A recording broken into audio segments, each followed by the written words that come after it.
Hi అండి, welcome to అత్తమ్మ చేతి రుచులు. నేను మీ మాన్య. ఈరోజు వీడియోలో మనం సింపుల్గా మష్రూమ్ బిర్యానీ 30 మినిట్స్లో ఎలా చేయాలో చూద్దామండి.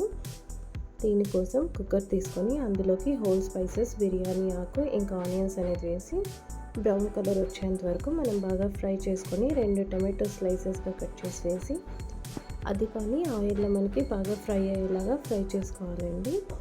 నేను ఇక్కడ ఆల్రెడీ మిక్చర్ అనేది ప్రీ పేస్ట్ చేసి పెట్టుకున్నాను. ఇందులోకి జింజర్, గార్లిక్, ఇంకా అల్లం, కొద్దిగా కొబ్బరి వేసుకొని గ్రైండ్ చేసి తీసి ఆ పేస్ట్ని కానీ ఫ్రై చేసుకున్నాను. సేమ్ ఇప్పుడు అదే పేస్ట్లోకి కొద్దిగా సాల్ట్, ఉప్పు, ఇంకా మష్రూమ్స్ అనేది వేసి మనం బాగా ఆయిల్లో డీప్ ఫ్రై అయ్యేలాగా కలుపుతూ స్లోగా మిక్స్ చేసుకొని మనం ఇక్కడ మష్రూమ్స్ ఫ్రై అయ్యేలాగా చూసుకొని బాగా ఫ్రై చేసుకోవాలండి.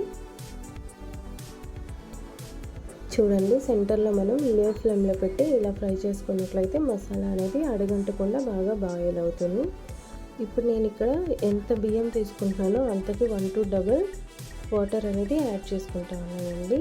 మీరు ఇప్పుడు ఒక గ్లాస్ తీసుకున్నట్లయితే 2 గ్లాసెస్ ఆఫ్ వాటర్ యాడ్ చేసుకోవాలి. ఇప్పుడు ఇందులోకి నేను కొద్దిగా ధనియాల పౌడర్ అనేది యాడ్ చేసి వాటర్ బాయిలింగ్కి వచ్చేదాకా వెయిట్ చేయాలి. సో ఇలా మనకి బాగా బాయిల్ అవ్వాలి.